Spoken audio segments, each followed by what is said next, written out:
today? Well, you got to keep him. You got to keep Kawhi Leonard now. I mean, averaging 30 on 57% shooting from the field before he went down at the tail end of Game 4 in the Western Conference semis against Utah. And you see what happened after that. The Clippers were like 15, I don't know what their record was since that moment in time, but, they were like 15 and 13 with him without this season. And obviously they won their share of playoff games, but in the end, they won 2 playoff games to close out Utah. They won the final 3, and then obviously they won 2 games in this series. But in the end, there was just something missing. And, listen, Paul George did not choke. Paul George is not a scrub. Paul George is a star in this league. But there's levels. And there's a level that he just wasn't on. He was on it in Game 5, but you got to continue that on. And if you had lost last night with Paul George showing out, but they just had to succumb to Chris Paul, that would have been different. They got beat down by the Phoenix Suns last night. Phoenix Suns ran them out of their own building. So Paul George, the star, had that one game, which was Game 5, where he was lights out. And not to say he didn't have other good games this postseason where he scored over 30, like 3 or 4 straight games. But what you did in Game 5, when you had a 3-1 deficit and was on the brink of elimination in Phoenix, there was no reason why you should not have been able to do that at the Staples Center. You could call it fatigue, might have been tired, might have been a lot of things. He's been logging a lot of minutes, and I totally understand that. But you got to find a way to gumption up whatever's inside of you to put forth a better performance than he put forth last night. He came up small last night, not embarrassingly small like they did in Game 7 against Denver last year or anything like that. But you found yourself expecting a lot more and a lot better from Paul George, and that's not what happened. And you did walk away feeling like if Kawhi Leonard was there, there's no way the Phoenix Suns would be in the finals. The Clippers would have been in the finals based on everything else you saw. As a matter of fact, they'd probably win it based on the plethora of injuries that have taken place throughout the rest of the playoffs. But Kawhi did go down, and it was up to Paul George to step up and get it done. He got it done in Game 5, didn't get it done in Game 6, came up considerably smaller than we had expected, and that's a big reason why the Clippers are home today. If Kawhi doesn't get hurt, the Clippers advance, period. But today, I'm not going to criticize Paul George. I've been critical about his playoff performances in the past, Stephen A. Not today. Because I don't care that he's less efficient in the playoffs than he normally is. It's not that I don't care. It's that playoff defenses are better. The question is, did he play well or not? And the answer is yes. He's a two-way player. If his offense is off one game, you're talking overall or last night? Overall in these playoffs. Okay. If his offense is off, he can help you defensively. Chris Paul was excellent in these playoffs, and this is a big piece of evidence that doesn't erase what's happened in the past, but it counterbalances it. Just like you can't ignore what's happened in the past, you can't ignore this. And let me tell you something. I give LeBron enormous credit. Enormous credit in 2015 for taking a team without his second or third best players to Game 6 against the Warriors, who won the championship.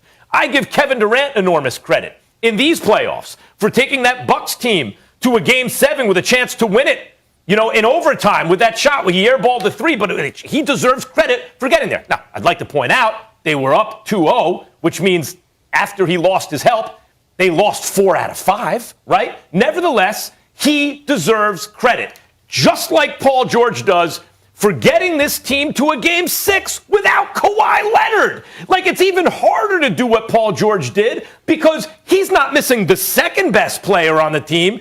He's missing the best player on the team. And largely because of his play, they were able to get to a Game 6 against a team. Look, Chris Paul missed a couple games. Devin Booker had his face broken, everything. But they had their guys together in the end. And Paul George did not. I'm not going to accuse you of not answering the question. But you go through that long soliloquy. Who had a long soliloquy? And just ignored Game 6. What I'm trying to say is this. Paul George, Paul George performed well throughout these playoffs. But he didn't last night. Yeah, I think he had 21, 9, and 2. The man did 6 for 15 in the midst of CP3 putting on that show. Yeah. The one person you were looking for an answer from didn't give it to you in that one game. It doesn't erase everything else he's done.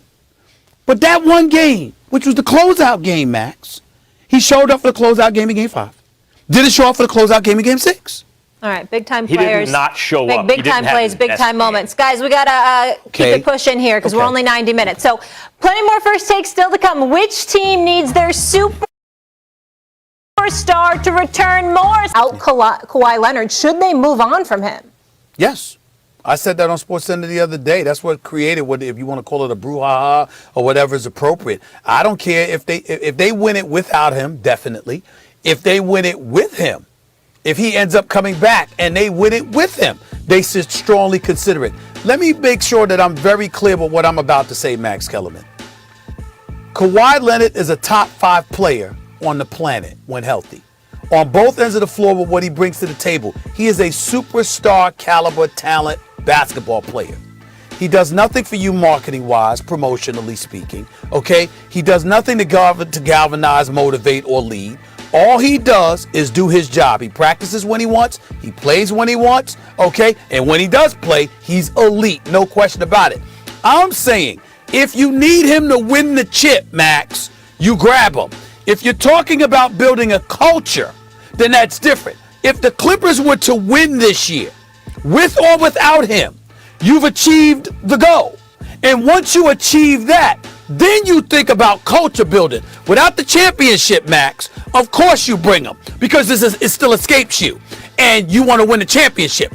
But if you luck up and you capture a championship with Paul George locked up, with you having the ability to retain Reggie Jackson, with a Terrence Mann on the come up, the Patrick Beverleys and those boys still in play.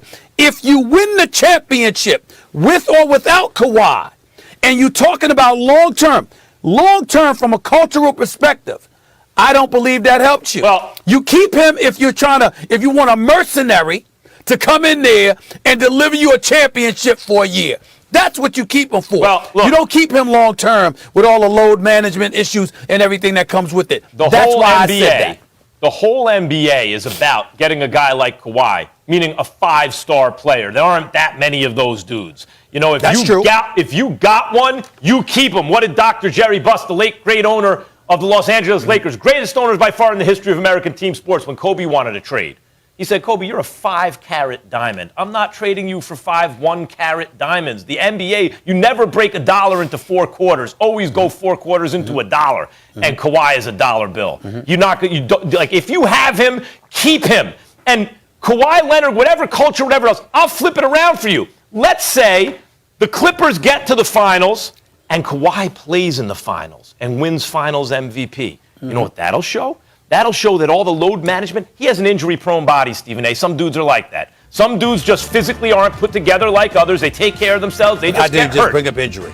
But the point is, his load management, being careful with Kawhi, will have worked for the 3rd time, right? He'll be a 3-time finals MVP if he does it with 3 different teams, the second guy 1 year after LeBron did it. I'm just saying, you may have valid criticism of Kawhi, but to take the good and the bad, there aren't that many dudes like him. If you got him, you got to be nuts to let him go. Well, first of all, let's take a couple of things into consideration.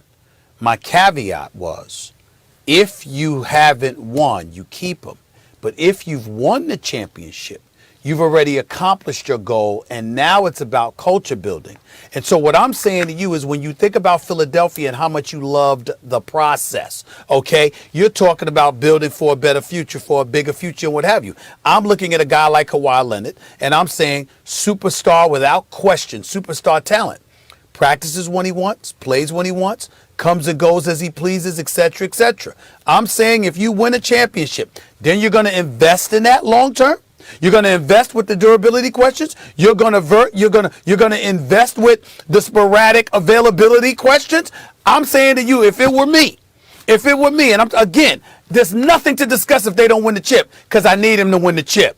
But once he delivers that for me, if I can sit up there and get some value for him and keep the rest of my team intact, when I'm talking about the culture that I want to establish for my franchise, if I already have a championship, what about a second chip? That's what if you want a second ring, Thank you, Molly. Thank you. Right. If you got one, go get another. And by the way, even if it's not back-to-back, what Kawhi has shown throughout his career, every 3 or 4 years he's going to be finals MVP. You might get another, even if it's not immediate, you might get another one with him. When other people are injured and you don't have to go against the LeBrons of the world, sure. All right, he got it. I mean, someone's going to do that this year. Or Someone's going to win this year because of injury. Or Jamal Murray, sure. Injury bug hit, guys. Understatement of the year. Let's keep it rolling. Injuries seem to be a